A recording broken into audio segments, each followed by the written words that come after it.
มัชฌิมาปฏิปทาตถาคเตนะอภิสัมพุทธาจักขุกรณียานกรณีอุปสัมมายะอภิญญายสัมโพธายนิพพานายสังวัตติอายเมวะอริโยอัตถังคิโกมาโคสัยยทิทังสัมมาทิฏฐิสัมมาสังกัปโปสัมมาวาจาสัมมากัมมันโตสัมมาอาชีโวสัมมาวายาโมสัมมาสติสัมมาสมาธิอายังโคสาภิกขเวมัชฌิมาปฏิปทาตถาคเตนะอภิสัมพุทธาจักขุกรณียานกรณีอุปสัมมายะอภิญญายสัมโพธายนิพพานายสังวัตติอิทังโคปนภิกขเว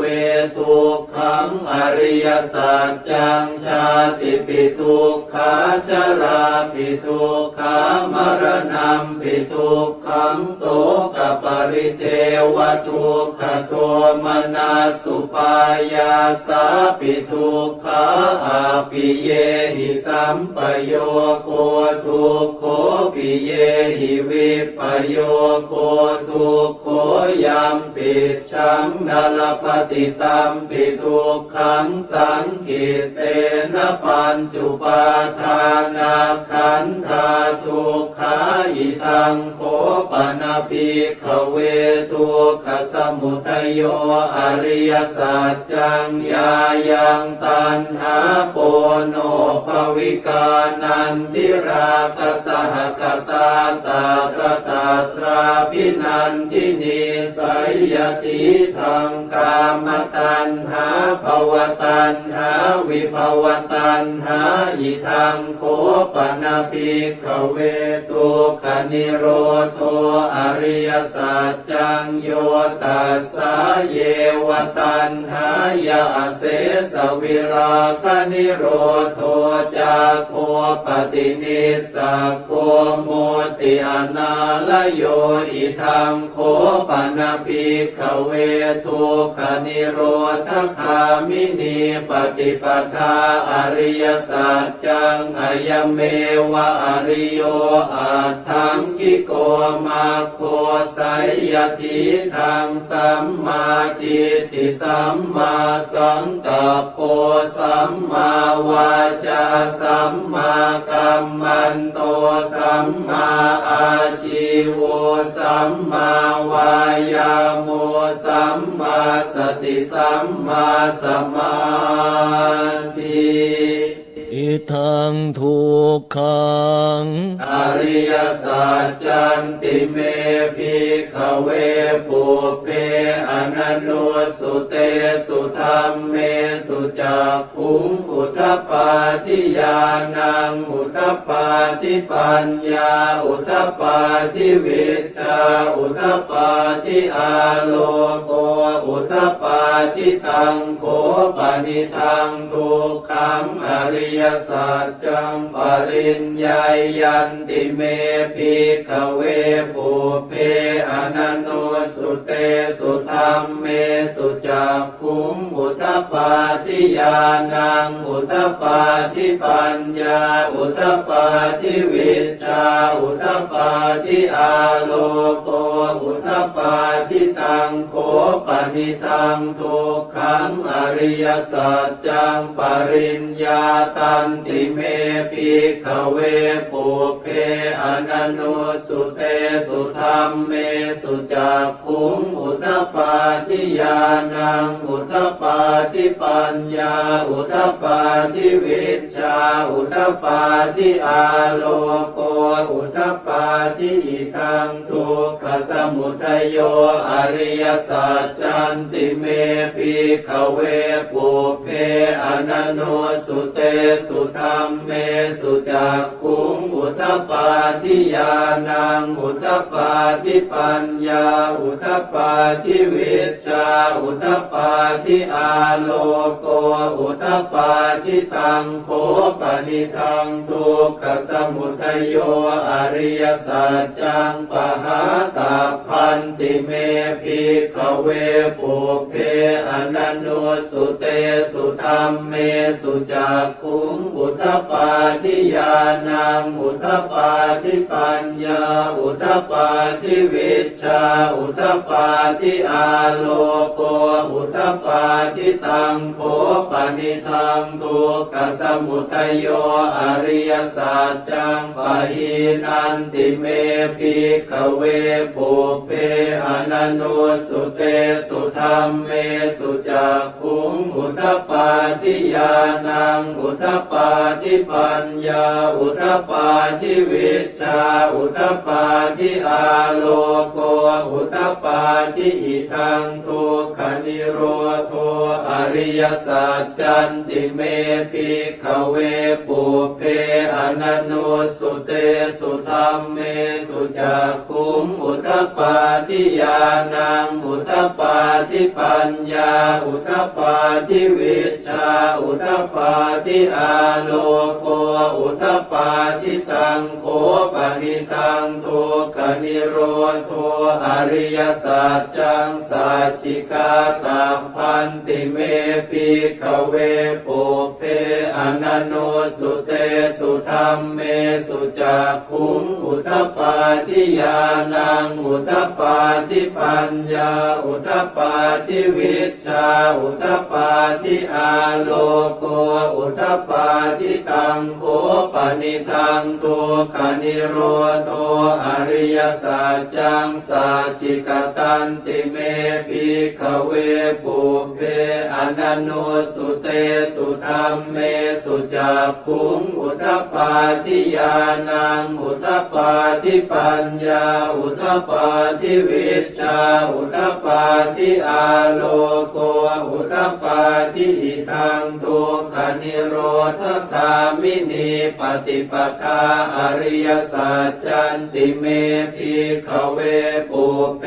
อนันโนสุเตสุธรรมเมสุจักขุงอุทธัปปาทิญาณังอุทธัปปาทิปัญญาอุทธัปปาทิวิชชาอุทธัปปาทิอาโลโกอุทธัปปาทิตังโคปนิทังทุกขนิโรธคามินีปฏิปทาอริยสัจจังภาเวตาพันติเมภิกขเวปุเพอนันโนสุเตสุธรรมเมสุจักขุงอุทธัปปาทิญาณังอุทธัปปาทิปัญญาอุทธัปปาทิวิชชาอุทธัปปาทิอาโลโกอุทธัปปาทิตังโคปนิทังทุกขนิโรธคามินีปฏิปทาอริยสัจจังภาวิตันติเมภิกขเวปุเพอนันโนสุเตสุธรรมเมสุจักขุงอุทธัปปาทิญาณังอุทธัปปาทิปัญญาอุทธัปปาทิวิชชาอุทธัปปาทิอาโลโกอุทธัปปาทิยาวกีวันจะเมภิกขเวอิเมสุจตุสุอริยสัจเจสุเอวันติปริวัตตังทวาทสาการังยถาภูตังญาณทัสสนังนสุวิสุทธังอโหสิเนวตาวาหังภิกขเวสเทวเกโลเกสัมมาระเกสพรหมเกสาสมณพรหมนิยาปชายสเทวมนุสายอนุตตรังสัมมาสัมโพธิงอภิสัมพุทโธปัจจัญญาสิงยโต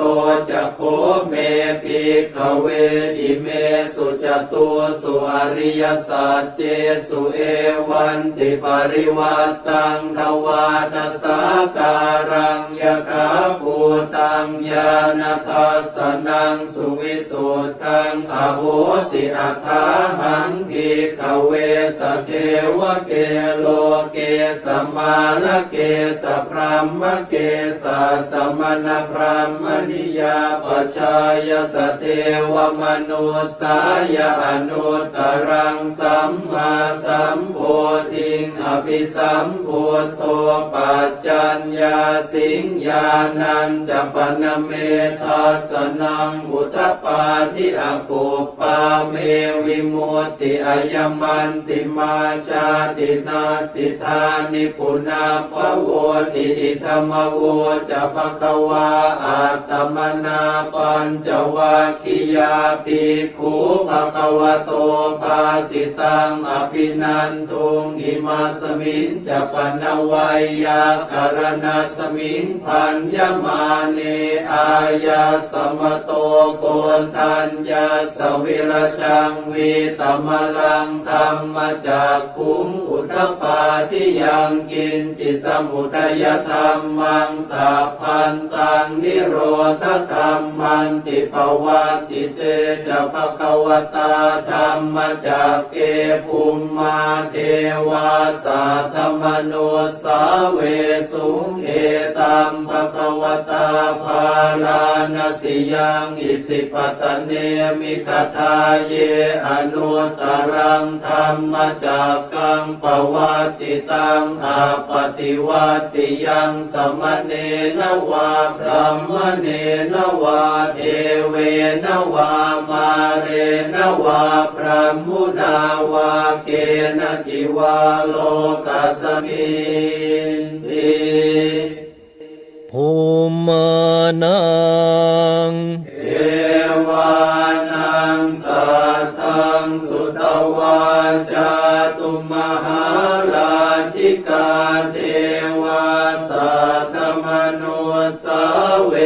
สุงจาตุมหาราชิกานังเทวานังสัทธังสุตวาตาวติงสาเทวาสัทธมโนสาเวสุงตาวติงสานังเท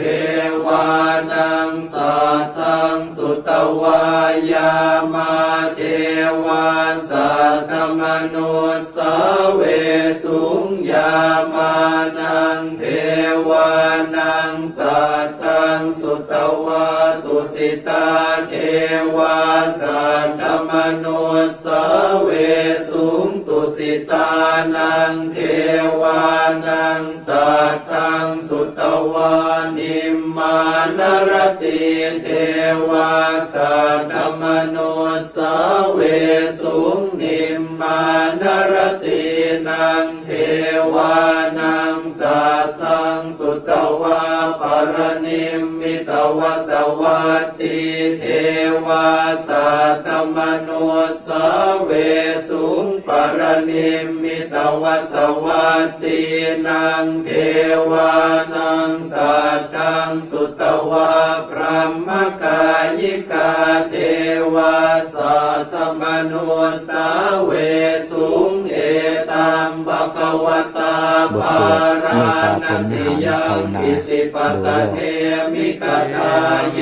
อนุตตรังธรรมจักกังปวัตติตังอาปฏิวัติยังสมเนนวาพรหมเนนวาเทเวนวามาเรนวาพรหมุนาวาเกณจิวาโลกัสมิติอิติหเตนะคะเนนะเตนะโมโหเตนะยาวะพรหมโลกาสัตโตอาภูคาชิอายัญจะทัสสะหัสสีโลกธาตุสังกัมปิสัมปะกัมปิสัมปะเวทิอาปมาโนจะโอลาโลโอภาโสโลเก ปาตุระโหสิอติกรรมเมวะเทวานังเทวานุภาวังอัตโคภควาอุทานังอุทานเนสิอัญญาสิวัตโพโกนทันโยอัญญาสิวัตโพโกนทันโยติหิติหิทังอายสมโตโกนทันยาสอัญญาโกนทันโยตเววนามังอาโหสิติโดยย่อ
อัตถิอนุ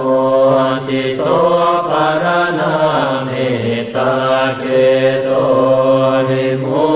ตติอัตถิโอติโสภารณาเมตตาเจโตวิมุตติอัตถิทิสาภารณาเมตตาเจโตวิมุตติอติหาคาเรอนุติโสภารณาเมตตาเจโตวิมุตติกติหาคาเรหิโอติโสภารณาเมตตาเจโตวิมุตติกติหาคาเรหิติสาภารณาเมตตาเจโตวิมุตติปัญจหาคาเรหิอนุติโสภารณาเมตตาเจโตวิมุตติสัตตหาคาเรหิโอติโสภารณาเมตตาเจโตวิมุตติทัสสหา เรหิติสาภารณาเมตตาเจโตวิมุตติกัตตเมหิปัญจหาการเรหิอนุติโสภารณาเมตตาเจโตวิมุตติสัพเพสัตตาเวราอภยาปัจจานิฆาสุขีอัตนังปริหารันตุสัพเพปานาเวราอภยาปัจจานิฆาสุขีอัตนังปริหารันตุสัพเพปุตตาเวราอภยาปัจจานิฆาสุขีอัตนังปริหารันตุสัพเพปุคลาเวราอภยาปัจจานิฆาสุขีอัตนังปริหารันตุสัพเพอัตตภาวะปริยาปันนาเวราอภยาปัจจานิฆาสุขีอัตนังปริหารันตุอิเนหิปัญจหาการเรหิอนุติโสภารณาเมตตาเจโตวิมุตติกัตตเมหิสัตตหาการเรหิโอติโสภารณาเมตตาเจโตวิมุตติสัพพะอิติโยอเวราอภยาปัจจานิฆา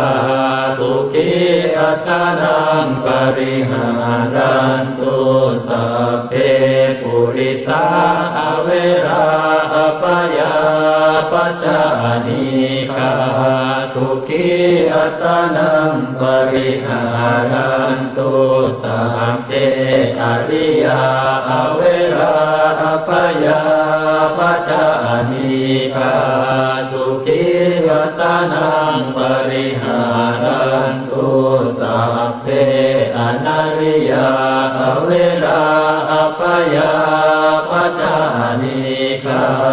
สุขีอัตนังปริหารันตุสัพเพเทวาเวราอภยาปัจจานิฆาสุขีอัตนังปริหารันตุสัพเพมนุสาเวราอภยาปัจจานิฆาสุขีอัตนังปริหารันตุสัพเพวินิปาติกาเวราอภยาปัจจานิฆาสุขีอัตนังปริหารันตุอิเมหิสัตตหาการเรหิโอติโสภารณาเมตตาเจโตวิมุตติกัตตเมหิทาสหการเรหิติสาภารณาเมตตาเจโตวิมุตติสัพเพปุราติมายติสายสัตตาเวราอภยาปัจจานิฆาสุขีอัตนังปริหารันตุสัพเพปัจฉิมายติสายสัตตาเวราอภยาปัจจานิฆาสุขีอัตนังปริหารันตุสัพเพอุตรายติสายสัตตาเวราอภยาปัจจานิฆาสุขีอัตนังปริหารันตุสัพเพทักขินายติสายสัตตาเวราอภยา ปัจจานิกาสุขียตานังปริหารันตุสัพเพปุราติมายาอนุทิสายสัตตาอเวราอปายาปัจจานิกาสุขียตานังปริหารันตุสัพเพปัจฉิมายาอนุทิสายสัตตาอเวราอปายาปัจจานิกา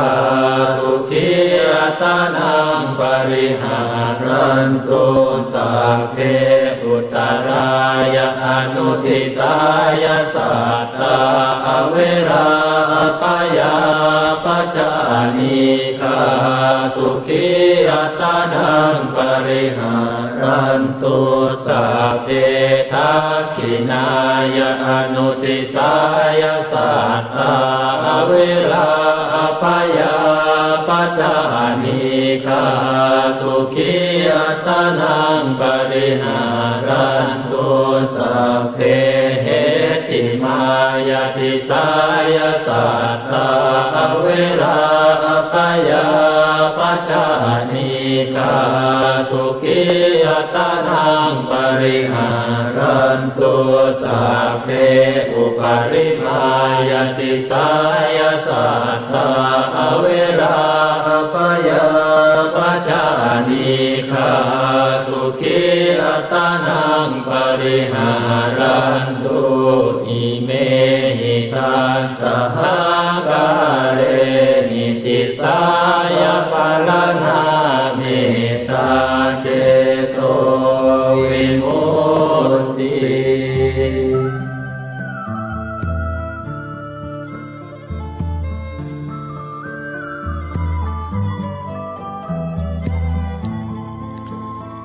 ทุกท่านได้ร่วมกันสวดมนต์บทธรรมจักรปวัตนสูตรเป็นที่เรียบร้อยอรุณสวัสดิ์ทุกท่านทุกคนวันนี้เป็นวันพฤหัสบดีรายการต่อไปเชิญท่านทั้งหลายรับฟังรายการเสียงธรรมแสงอรุณดำเนินรายการโดยท่านพระสมชาติชาตะปัญโยวัดตุงโปงอำเภอเมืองปานจังหวัดลำปางเป็นประจำทุกวันพฤหัสบดีเวลาตี3:30ขออภัยเวลาตี5:30จนถึงเวลา6 โมงเป็นประจำทุกวันพฤหัสบดีแล้วก็เมื่อคืนก็ทุกวันพุธ3 ทุ่มจนถึง4 ทุ่มตอนนี้ได้เวลาแล้วเชิญทุกท่านรับฟังเจริญพรสัมปันโนวิริยะปารมีสัมปันโนวิริยะปรมัตถปารมีสัมปันโนเมตตาไมตรีกรุณามุทิตาอุเบกขา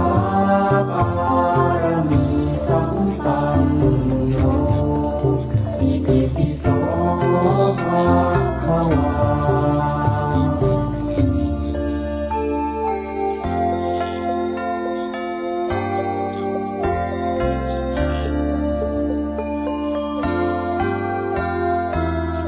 ขันติปารมีสัมปันโนขันติปารมีสัมปันโนขันติปรมัตถปารมีสัมปันขอนอบน้อมต่อพระรัตนตรัยแก้วเจ้า3 ประการน้อมเอาคุณพระพุทธเจ้าคุณพระธรรมเจ้าคุณพระสังฆเจ้าคุณพระอรหันตเจ้าพระอริยสาวกสงฆ์เจ้าทุกรูปทุกองค์ได้เมตตาแผ่ปารมีมาเป็นนวโลกุตตรธรรมมาปกห่มหักสมหักษาครูบาอาจารย์พระมหาเถระพระเถรานุเถระพระสังฆาธิการเพื่อนสหธรรมิกทั้งหลายตลอดถึงคณะศรัทธาญาติโยมเฒ่าแก่พ่อแม่พี่น้องที่ได้ติดตามรับฟัง รายการเสียงธรรมในยามเจ้าวันนี้ซึ่งอาตมาภาพเก่ากระผมพระมหาสมชาติชาตปัญโยวัดตรงปงตำบลเมืองปานอำเภอเมืองปานจังหวัดลำปางได้รับหน้าที่ในการดูแลรายการในช่วงนี้ได้นำพระธรรมคำสั่งสอนปกิณกะเรื่องราวต่างๆมามาจากับพี่น้องตามสมควรแก่เวลาที่ได้รับนอบน้อมไวสาเคารพแสดงความเคารพแสดงความนับถือต่อครูบาอาจารย์ในเครือข่ายคืนสีขาวก็ดีครูบาอาจารย์พระสงฆ์องค์สังฆเจ้าพระมหาเถระทั้งหลายที่เมตตาเข้ามาฟังรายการในคืนสีขาวเพื่อชาวประชาที่ถ่ายทอดไปทั่วทุกสถานีอนุโมทนาบุญกับเจ้าของสถานีทุกสถานีทุกเครือข่ายเนอะที่ได้ออกอากาศสัญญาณเสียงธรรมออกไปทั่วกุฏิกูแห่งอนุโมทนาบุญกับทุกท่านทุกผู้ทุกคนเจ้าวันนี้เนาะก็มีเวลาที่จำกัดประมาณ20 กว่านาที30 นาทีก็จะยกเอาเรื่องที่สำคัญมามาจากกับพี่น้องเฒ่าแก่ทั้งหลายในช่วงปัจจุบันเดี๋ยวนี้คณะนี้เนาะบนโลกใบนี้ของพี่น้องหมู่เฮาของศรัทธาเจ้าขาทั้งหลายเกิดภัยพิบัติเกิดโรคระบาดขึ้นมีความรุนแรงถือว่าเป็นระดับที่สูงนะเป็นระดับที่ต้องเฝ้าระวังป้องกันอย่างเข้มข้นอย่างเข้มงวดพี่น้องทั้งหลายเฒ่าแก่ทั้งหลายก็คงจะได้รับทราบกันดีบอกก่อนเนี่ยมีการแพร่ระบาดมาในจังหวัดเฮาคน2 คนก็ตื่นตกใจกันเนาะกลัวกันว่าถึงไหนละวันนี้เพิ่มแหมคนละกาเพิ่มแหมกามีแหมคนละกาติดตามข่าวกันก็สะดุ้งกลัวกันมาที่อำเภอเฮาละกามาที่ตำบลเฮาละกามาที่หมู่บ้านเฮาละกาเมื่อเดือนก่อนเนาะเมื่อ10 กว่าวัน20 กว่าวันที่ผ่านมาเนี่ยกังวัดลำปางกำลังจะประกาศว่าเฮาเป็นศูนย์บ่มีผู้ป่วยติดโควิดเป็นศูนย์มาเป็นเวลา1 เดือนเป็นเวลา1 เดือนกำลังจะประกาศกันมาก็เตรียมกันจะประกาศข่าวกันปรากฏว่าเกิดการระบาดเพิ่มขึ้นมาแหมเปิดห้องว่าเที่ยวนี้เป็นเที่ยวที่4เที่ยวที่4ก็จากคน2 คนเพิ่มขึ้นมาแหมแล้วก็แต่ละวันเปิดก็ฮับมาจากคนที่เป็นลูกหลานของคนลำปางของเฮาติดเชื้อโควิดแล้วก็บ่ได้รับการรักษาเนื่องจากวัดเตียงบ่พออยู่ต่างจังหวัดอยู่ต่างกรุงเทพกรุงไทยก็ดีเปิ้นก็มีโครงการฮับคนลำปางกลับมาบ้านอีปอยอีแม่ทั้งหลายก็เป็นโครงการที่ดีนะโครงการที่ได้รับการชื่นชมจากคนทั้งหลายว่าผู้ว่าเป็นผู้ที่มีวิสัยทัศน์พี่น้องทั้งหลายเฮามาหันคนที่เปิ้นไปตรวจเนาะในโรงพยาบาลที่กรุงเทพเปิ้นฮู้ว่าเปิ้นอาการบ่ดีไปตรวจแต่ว่าโรงพยาบาลเปิ้นเตียงเปิ้นเต็มว่ะเตียงเปิ้นเต็มเปิ้นบ่สามารถจะรับเพิ่มได้ก็เลยบ่ตรวจว่าอันน่ะเปิ้นว่ากันจะนั่นตามที่ข่าวก็หันว่าบางห้องบางคนไปนอนตามข้างถนนตามหน้าโรงพยาบาลกลับมาที่พักก็บ่ได้เจ้าของที่พักเจ้าของหอเจ้าของอพาร์ตเมนต์เปิ้นบ่ให้เข้ามานอนอยู่ตามข้างต่างหันแล้วเป็นตีหน้าสังเวชสลดใจถ้าเป็นลูกเป็นหลานของพี่น้องหมู่เฮาเนาะหรือว่าเป็นตัวเฮาเถอะอีปออีแม่ลองคิดพอเนาะนอนกลางต่างเนี่ยข้างต่างข้างถนนแล้วยุงอย่างมันนักเนาะผ้าห่มที่นอนหมอนมุ้งอย่างก็บ่มีก็คิดว่ามันลำบากแค่ไหนแต่สิ่งเหล่านั้นมันเป็นสิ่งที่ลูกหลานที่เปิ้นอยู่กรุงเทพกรุงไทยอยู่ในเมืองใหญ่จังหวัดใหญ่เผชิญพบปะเจอปัญหาโดยตัวเองของเปิ้นมาก็เลยอยากกลับมาบ้านมาจองกลับมาที่จังหวัดของตัวเก่าบางจังหวัดเปิ้นล็อกเปิ้นบอกให้เข้าก็มีแต่จังหวัดลำปางของเฮาเปิดโอกาสให้ลูกหลานได้กลับมารักษาให้ติดต่อมาตามศูนย์ของเปิ้นเลยติดต่อมาตั้งจังหวัดแล้วก็เดินทางมาบางครั้งบางทีบ่มีรถมาเปิ้นต้องเอารถไปรับมานะ ก็ลงทุนกันสูงพอสมควรแต่ว่าเพื่อความปลอดภัยของลูกของหลานเพื่อการบ่ให้โรคนี่มันระบาดออกไปนักหนาแหมขึ้นรถขึ้นรามาก็จะติดกันมาแหมอีเนาะเปิ้นก็เลยเสียสละทรัพย์พยากรณ์บุคคลทรัพย์สินเงินทองไปฮับเอาลูกเอาหลานกลับมารักษาที่ลำปางของเฮาแล้วก็เลวร้ายไปกว่านั้นก็คือเกิดการระบาดที่เป็นกลุ่มเป็นก้อนที่เป็นคัตเตอร์พี่น้องทั้งหลายที่ได้ยินได้ฟังทุกคนก็คงจะได้ยินข่าวอยู่เนาะที่โรงเรียนศึกษาสงเคราะห์จิตอารีจึงก็มีลูกหลานจากหลายที่หลายแห่งเป็นลูกหลานตั้งเช้าเขาก็มีเช้าเขาเช้าเราลูกหลานที่มีปัญหาตั้งครอบครัวตั้งเศรษฐกิจอย่างที่บอกค่อยดีเปิ้นก็เอามาศึกษาที่โรงเรียนศึกษาสงเคราะห์จิตอารีก็ปรากฏว่ามีลูกหลานกลุ่มหนึ่งที่เปิ้นก็ตรวจอย่างจัดดีแล้วนะแต่ว่ายังว่านะเนาะโรคโควิด-19 นี่มันก็ลวกมันก็ฉลาดเนอะมันพัฒนาตัวเองลบหลอดจากการที่เปิ้นตรวจได้ก็มาอยู่ด้วยกันมาหำมาเห็นกันนึกว่าบ่มีปัญหาอย่างสุดท้ายลูกหลานก็ป่วยไข้ขึ้นมาไปตรวจพบว่าเป็นโควิด-19 พอไปพบก็เอาบทตันแล้วพี่น้องตั้งหลายเพราะอยู่ในโรงเรียนก็นึกว่าปลอดภัยกันก็บ่ได้ใส่แมสใส่อะไรอย่างกันเนาะก็ถือว่าปลอดภัยไงก็เหมือนกับอยู่ในครอบครัวนี่ก็บ่ใส่กันนี่แต่สุดท้ายมาพบพอเป็นพบก็กลายเป็นติดลุกลามไปอย่างรวดเร็วจาก10เป็น20จาก20เป็น30กลายเป็น100เป็น200พี่น้องทั้งหลายอีปอยอีแม่ทั้งหลายแล้วลูกหลานที่อยู่ในหันตลอดถึงบุคลากรมีถึง800กว่าคนปันกว่าคนที่เกี่ยวข้องตอนนี้ตัวเลขก็ยังบ่หยุดยังบ่นิ่งแต่ยังบ่สามารถจะควบคุมได้เจ้าลำปางเพิ่นก็ช่วยกันบริจาคทรัพย์สินบริจาคเตียงอย่างมาช่วยเหลือให้ลูกให้หลานที่อยู่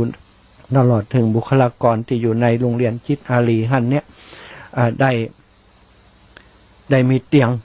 ได้มีการดูแลรักษาที่ทั่วถึงคนที่ยังบ่เป็นแต่ก็กักตัวอยู่กับออกไปไหนบ่ได้เนาะกักตัวนะก็คือออกไปไหนบ่ได้ก็จำเป็นจะต้องส่งข้าวน้ำข้าวปลาอาหารไปการที่จะเอาข้าวน้ำข้าวปลาอาหารไปให้ก็จะต้องปลอดภัยเนาะก็เป็นปัญหานักหนาพอสมควรเนอะเฮาก็มาถึงสิ่งที่พระพุทธเจ้าพระองค์มีเวลาน้อยตอนที่ก่อนจะปรินิพพานได้สั่งเนาะได้สั่งกรรมได้สั่งเสียพี่น้องทั้งหลายอีปออีแม่ทั้งหลาย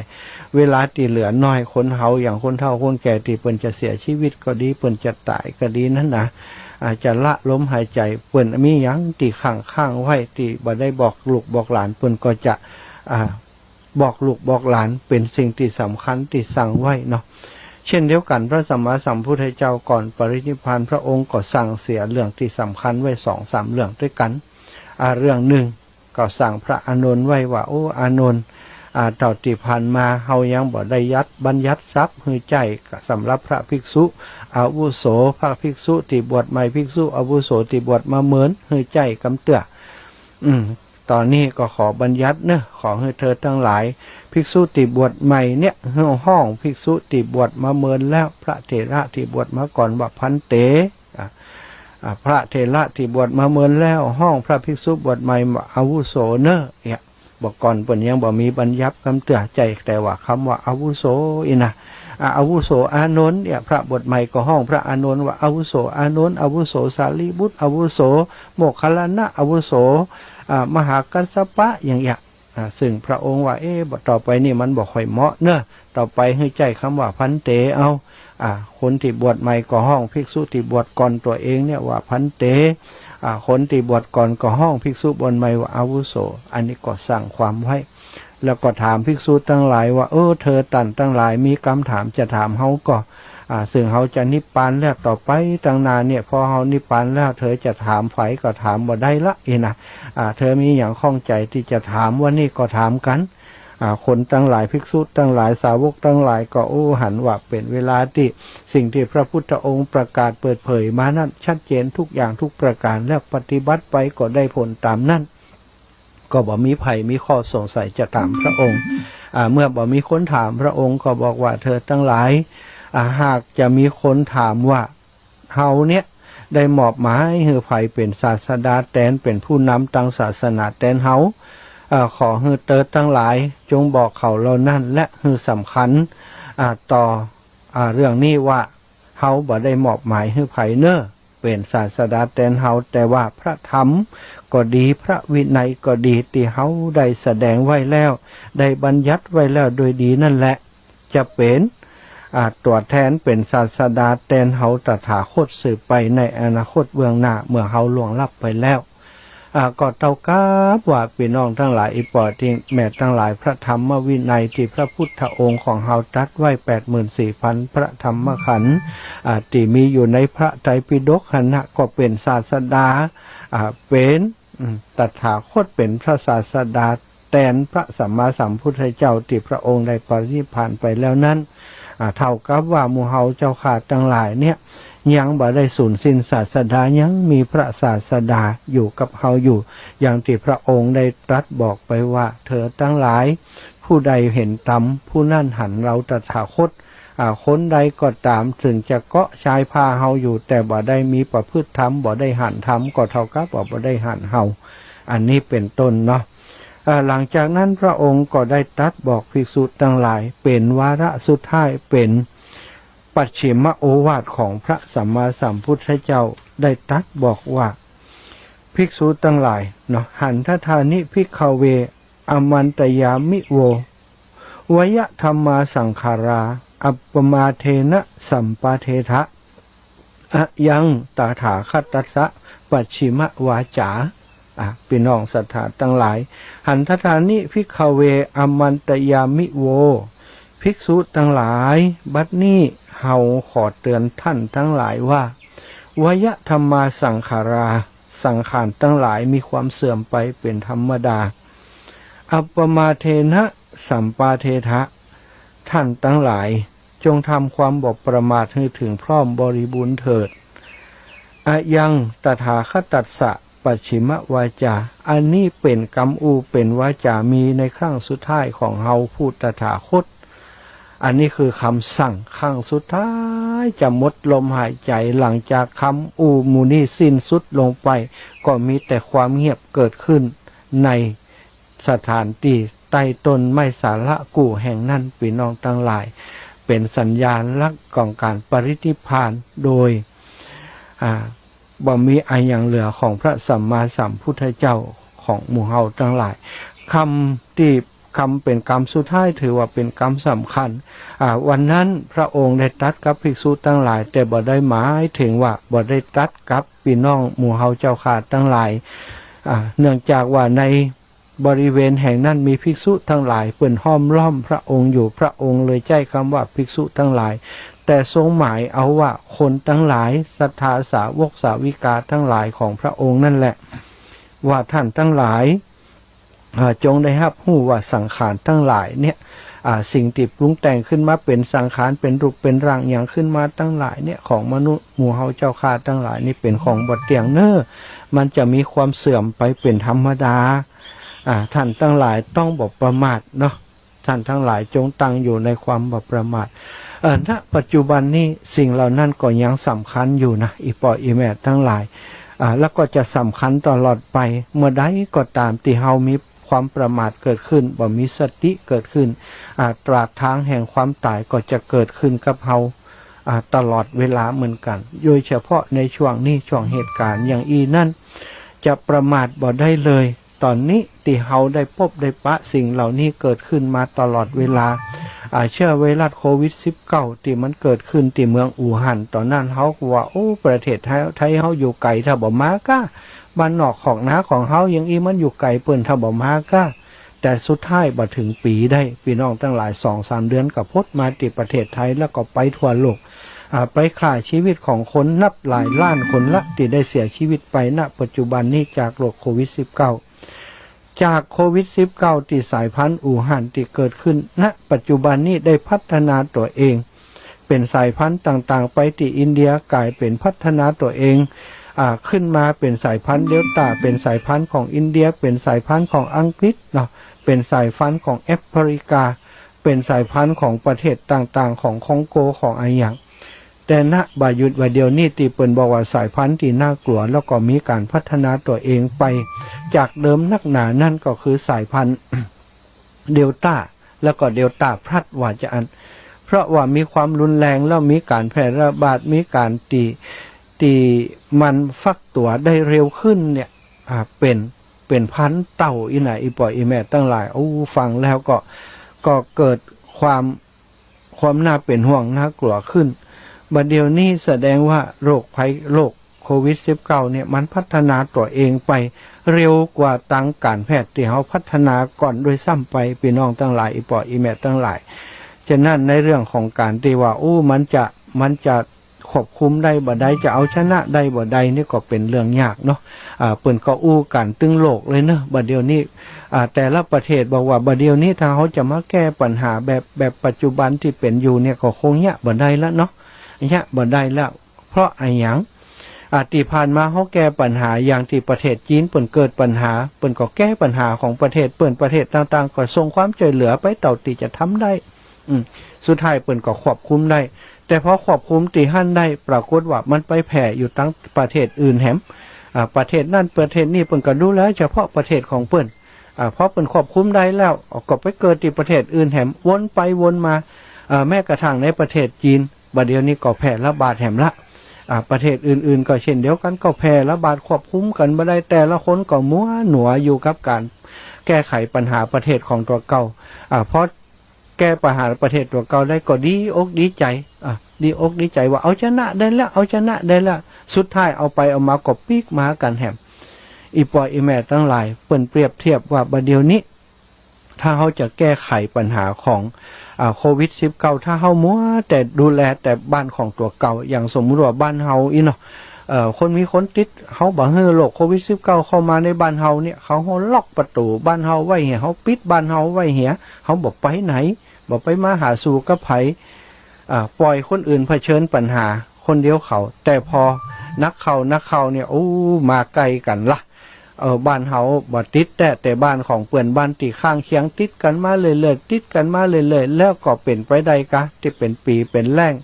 เฮาบ่ไปพบไปป้าไผในหมู่บ้านในชุมชนของเฮามันก็เป็นไปบ่ได้เนาะมันก็ต้องพบปะกันบ่ทางใดก็ทางหนึ่งละหลายบ้านของหัวติดกันเนี่ยไอจ๋ามามันก็ลอยมาหาเฮาได้หรอเนาะอันนี้มันก็สุดท้ายก็จะติดกันไปหมดเป็นกันไปหมดเพิ่นเลยบอกว่าบัดเดี๋ยวนี้ประชาคมโลกของเฮา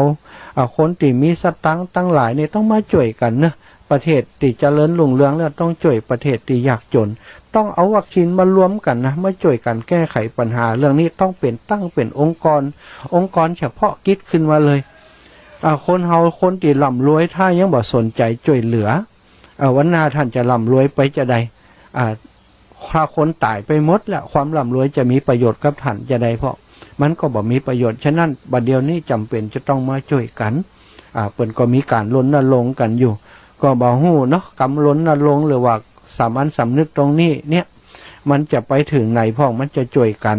ในอนาคตใดต่อใดพ่องก็เป็นเรื่องที่เป็นปัญหาอยู่เหมือนกันแต่ถ้าเมื่อใดถ้าคนตั้งหลายยังบ่ช่วยกันก็คิดว่าโลกตรงนี้มันก็จะระบาดไปนักอยู่แต่ถ้าเมื่อใดคนทั้งหลายได้กึดเนาะได้กึดว่ามันจะต้องช่วยกันร่วมไม้ร่วมมือเอากันเป็นการช่วยเหลือกันคือมันสูญสิ้นไปจากโลกนี้เลยเอากันเป็นการช่วยเหลือกันแต่มีสตังค์ก็หอมสตังค์คนที่มีความสามารถก็ช่วยกันคนที่พบการรักษาใหม่ๆก็เผยแผ่ข้อมูลไปก็สามารถจะทำให้โรคตัวนี้มันหายไปได้เหมือนกันพี่น้องแต่ว่าถ้าบ่ร่วมมือร่วมใจกันแล้วก็เป็นเรื่องที่ยากอยู่นะต่างคนต่างเนี่ยต่างคนต่างทำอย่างปัจจุบันนี้แม้กระทั่งบ้านเฮาบ่เดี๋ยวนี้วัคซีนก็ยังบ่กุมบ่ปอกำเตือบางคนก็ยังบ่ได้ฉีดกำเตือยังแหมนักอยู่ทั่วโลกก็เช่นเดียวกันบางประเทศผลิตวัคซีนใดก็โกงราคาก็ทำจะเอากำไรอย่างเดียวสุดท้ายเอากำไรไปแล้วโกงราคาไปแล้วจะอยู่ได้จะใดพี่น้องทั้งหลายแล้วถ้ารักษาบ่ได้ก็ตายกันไปเงินที่เอาไปก็มันก็บ่มีประโยชน์ไอ้หยังแม้กระทั่งคนที่ผลิตวัคซีนดีก็จะตายก่อนเปิ้นก็เป็นไปได้เหมือนกันจำเป็นจะต้องมาช่วยกันเนอะแต่บัดเดี๋ยวนี้คนที่เขาจะช่วยกันได้ก็ช่วยอยู่ในความบ่ประมาท ระมัดระวังก่อนจะเข้าวาสาใกล้จะถึงเทศกาลเข้าวาสาแล้วอีปออีแม่ใจเนี้ยอย่างบอกก่อนบ่ได้เนอะไปวัดไปวาจะไปนั่งสุมกันเป็นตีไปอู้ไปจากันบ่ได้ละบ่เดียวต้องนั่งห่างกันปิดแมทปิดอย่างเฮียบ่จำเป็นก็อดทนเอาถือว่าเป็นการปฏิบัติธรรมไปในตัวบ่ประมาทกาดอย่าตกเด็ดขาดประเดี๋ยวนี้กาดตกมาบ่ได้ก็เจอนักเนาะคลัดเตอร์เป็นกลุ่มเป็นก้อนนี่ก็เพราะประมาทถึงนั่นไหนอีปออีแม่ตั้งหลายเพราะกาดตกถึงนั่นก็ขอให้อีปออีแม่เต้าแก่ทั้งหลายที่ฟังรายการเสียงธรรมในยามเจ้านี้ทุกผู้ทุกท่านจงฟังกรรมของพระพุทธเจ้าที่พระองค์สั่งไว้ว่าอัปปมาเทนะสัมปาเทถะท่านทั้งหลายจงทำความบ่ประมาทให้ถึงพร้อมเนาะมีสติอยู่ทุกเมื่อจะไปไหนก็อย่าประมาทเนอะสุดท้ายมันก็จะเป็นปัญหาย้อนกลับมาหาลูกหาหลานของตัวเฮาได้ในที่สุดเปิ่นฮือไปฉีดวัคซีนก็ไปฉีดเหี้ยเพื่อความบ่ประมาทเอาละวันนี้นะอาตมาภาพก็บอกเปิดโอกาสนะอีปออีแม่ได้โทรมาเนื่องจากว่าถ้าเปิดโอกาสให้โทรมาเนาะมันก็มีเวลาหน่อยไผก็อยากจะโทรไผก็อยากจะอู้คนสองคนมันก็บ่ดีก็ขอสมาอภัยครับอีปออีแม่เวลาที่มีน้อยก็ถือว่าอู้จากันให้เกิดประโยชน์ดีกว่าเนาะ